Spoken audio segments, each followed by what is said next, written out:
Լա Լիգայի 1999-2000 թվականների մրցաշարում չեմպիոն դարձավ ոչ Բարսելոնան,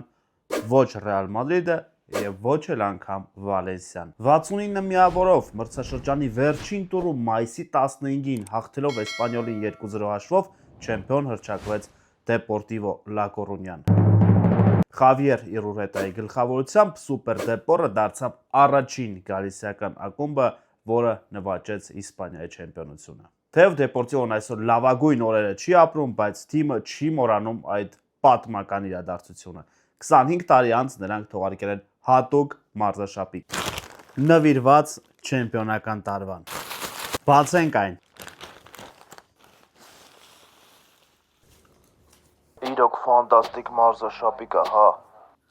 Ինչպես ասում էր դասականը, смотрите какой fabric, какой details։ Իրոք այդպիսի պատմական իրադարձությունը արժեր նշանավորել այսպիսի գեղեցիկ մարզաշապիկով։